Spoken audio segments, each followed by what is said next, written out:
going to, oh, one of the babies is drowning in the water. I'm dead serious. In the arms of the angel. Hey everyone, it's me Curtis, and in today's video I'm going to be giving you guys kind of some updates, and I'm going to be showing you guys the little Madagascar and cockroach babies, how they're doing now, give you guys some like little tips and things along the way, and pretty much just update you guys about how it has been going from having them being raised from like nymphs to where they are now.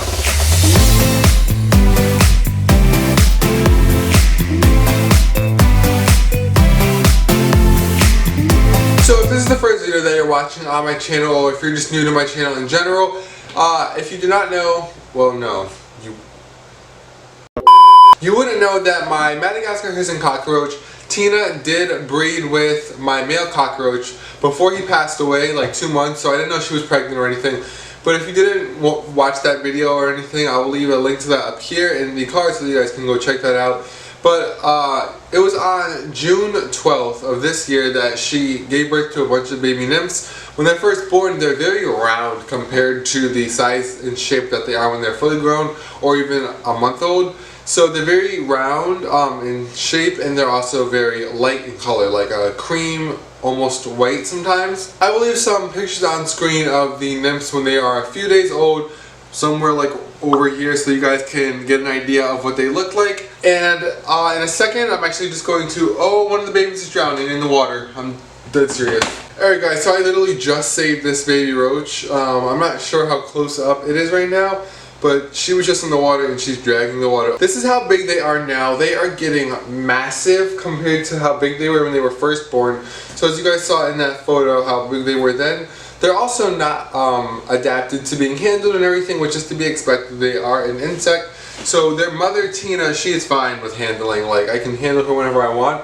But they are like, if I pet this one, she will do that. So I'm not gonna pet, oh, this looks weird. I'm not going to pet the roach babies anymore. I just wanted to kind of show you that they are very dark in color right now. Most of them are very, very dark, almost a solid black or very, very dark brown. But as they get older, they will grow to have more reddish and different colors as they grow. Alright, so the mother Tina is hissing very, very loudly right now. She does not want to be handled, so I don't want to like stress her out or anything. So I'm going to leave her in there. But I actually have like my temporary roach enclosure right here. This is what my roaches have been living in since they were hatched, or actually since they were given birth to, since they were born.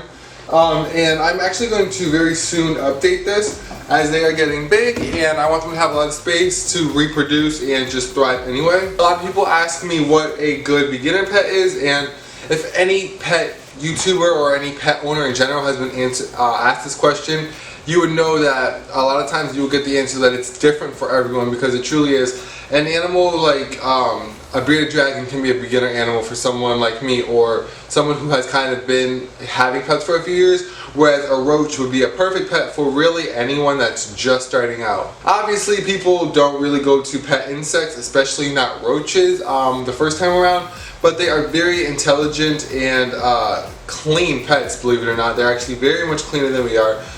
Some things about these guys, I get asked a lot about what I feed them. I do feed them the bug chow that is loaded with like calcium and protein that I offer on my shop, which will be left in the description. There will be a link to it. I have an Etsy shop where I sell bug supplies, pet supplies, all that type of stuff. So like I said, the link to that is always in the description of all my videos. But I feed them that to help them get like their staple nutrients and things like that, such as protein and calcium are the two big ones.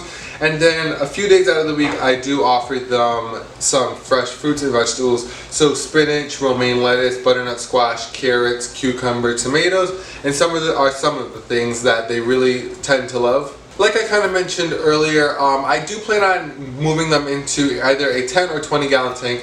I want to see and kind of think about it a little bit more, but I want to do sort of like a natural / bioactive, but it's not going to be completely bioactive. I just like the idea of that with like sticks and rocks and like different levels and types of substrate and things like that. So I'm going to try that out and see how that works. I think that'll be really, really interesting, just so they can have like a whole a nice habitat to live in. And I think I'm going to film that whole process for you guys so that I can show you guys and give you guys like a little tour, because I think it will look very, very nice when it is all said and done. Another frequently asked question I get is how long roaches live. So Madagascar hissing cockroaches can live generally anywhere from 2 to 3 years, but with impeccable care, some people say they can live 4 to 6 years. So if you really take great care of your roaches, then obviously they'll be around a lot longer than most people would assume. I know I've also been asked, am I planning on feeding these to my pets, and what am I going to do with all of these roaches, including the ones that breed from these, and my female roach is still hissing for some reason, the adult one. But I think if it ever gets very plentiful, so this generation I'm not going to feed off. So I'm going to let them grow, thrive, reproduce, do whatever they want. But the next time babies are, born, I will be feeding some of them off and I will let some of them grow. It just depends on what I need. Also, usually in the pet industry, people don't feed Madagascar hissing cockroaches to pets anyway, because I still feed them things like dubia roaches, superworms, and crickets. But these are still like another supplemental thing that you can throw into their diet sometimes. So I don't know, it just depends on if I want to, and also if there's just becoming too many of them. That just about wraps up this video. If you guys have any more questions about Madagascar hissing cockroaches as pets, or if you would like a care video, I plan on actually filming one of those pretty soon, but I just want to still get you guys feedback as to if you guys want to know anything specific in that care guide. It's going to be like a general care guide for anyone who just wants to get into kind of keeping insects as pets, more specifically the Madagascar hissing cockroach. But that is it for today's video, guys. I hope you enjoyed today's video, maybe learned a thing or two, but like I said, leave any more questions that you have down below. You can follow me on Twitter and Instagram, which are just @CurtisLasane, and subscribe to my YouTube channel to make sure that you do not miss any more of my future videos and content just like today's. I also, like I mentioned earlier in the video, run an Etsy shop where I sell pet supplies for reptiles, bugs, rodents, and more. So if you want to check that out, the link to that is always in the description of all of my videos. I don't think I have anything else to say, but thank you guys so much for watching today's video, and I hope to see you all in the next one.